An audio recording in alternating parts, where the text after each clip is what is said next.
officials, grassroots organizations, and activists gathered in the West Village in support of Proposal 1. It would enshrine reproductive rights in the state constitution. The activists are asking New Yorkers to flip their ballots over so they can vote on Prop 1. When you flip that ballot, we flip in the course of history. I want you to be part of that. Be part of that story that women have fought so long for an equal rights amendment in our Constitution. We'll be the generation, the people who got it done. Are you with me, New Yorkers? Yeah! Well, Prop 1 would also close loopholes in the state constitution and protect against unequal treatment based on ethnicity, national origin, age, disability, and sex, including sexual orientation. All right, it is do or die for the Mets. They're taking on the Los Angeles Dodgers in Game 6 of the NLCS. Yeah. I know, fingers crossed. Meanwhile, Fox 5's Kendall Green is live at Citi Field, where fans are sitting on the edge of their seats to see if the Amazings can turn the World Series into a Subway Series. Hey, Kendall. Hi, good evening, Bianca and Arthur. The 14,000 fans inside, you can tell they want this win more than you can imagine. And as this game is going on, we hear those cheers blaring from the crowd, and we can tell they want to keep this magic alive. Droves of Met fans, 14,000 strong, filed into Citi Field where they last felt the magic in Game 5. With the comeback, kids were home and on a roll. Alonso digs it out, sends it in the air, deep center field. There it goes! They're rooting for the squad of their Cinderella season, vying to force a Game 7 in the NLCS to secure their spot in the World Series. Juan Soto puts it away, and the New York Yankees have won the American League pennant against the Bronx Bombers, who punched their ticket the night before. The fans are riding high after their Game 5 victory against the LA Dodgers Friday. But Sunday's matchup, do or die for the franchise in their miracle OMG postseason run. We've come from nowhere, and we beat all the odds right now, so it's been fun. Cowbell Man and Pen Man, whether it's at a watch party in a packed-out Midtown pub or at Citi Field, are marking years on their journey as fans. This year, certainly a high note. The phenomenal run, it was resilient, and there's nothing to be happy. Everybody is so gung-ho for this game, and I'm so happy. Overwhelmed. And I hope there is a Subway Series. This reminds me of 1973 when the Mets were in last place before the All-Star break and just went on a tear. 2-0 to Nimmo. He adds on with a rip into right center field.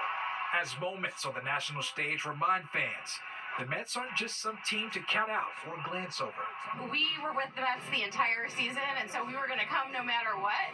But obviously, when they win, the energy and excitement in the entire crowd is just amazing. And Yankees, we're coming. We're coming.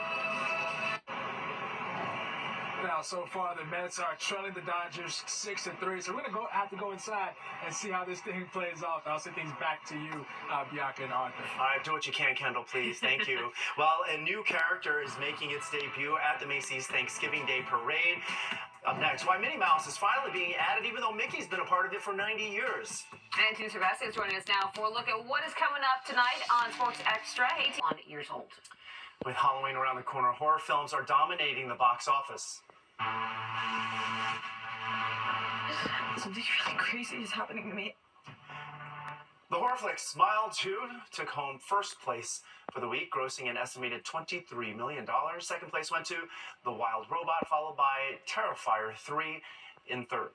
All right, on a lighter note, move over Mickey. Minnie Mouse will be getting her own 60-foot tall balloon for this year's Macy's Thanksgiving Day Parade. Macy's says that the addition celebrates the magic and legacy of the two iconic brands. She joins Mickey Mouse and Pluto, who entered the parade in 1934. Donald Duck came in 1935. Goofy popped up 1992. Minnie was actually first introduced as character alongside Mickey in the famous 1928 animated short film Steamboat Willie. Goofy beat her up. Good for her, I know. This took too many years. I agree. All right, the 10 o'clock news continues next. And on the other side of our break, we're going to take a look at the forecast. Couple of degrees higher across interior New Jersey. Plenty of sunshine to be found all across the area.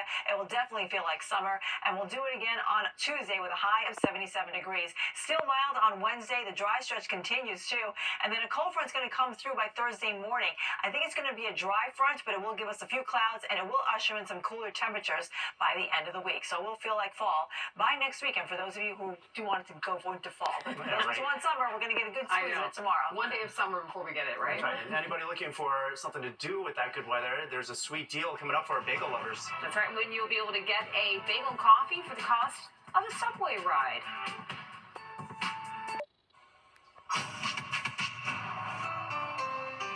It's time now for a look ahead at some stories happening this week. In fact, the festival at Hudson Yards will reopen to the public tomorrow. 3 years ago, the 150-foot sculpture was closed after several people jumped to their deaths.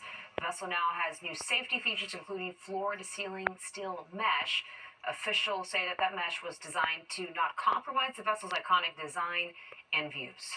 The MTA is teaming up with an Upper West Side institution for a unique collaboration. The New York City Transit is celebrating 120 years of service. Zabar's is celebrating 90 years in business. And starting Thursday, you can grab a bagel with cream cheese and a coffee for the price of a subway ride. That's $2.90 for those tracking it. The promotion rolls on through Sunday. All right, early voting starts in New York on Saturday and runs through Sunday, November 3rd. Saturday is also the last day to register to vote in the Empire State. Election Day is Tuesday, November 5th. All right, the 10 o'clock news continues next. But first, look at what you need to know about tomorrow's commute.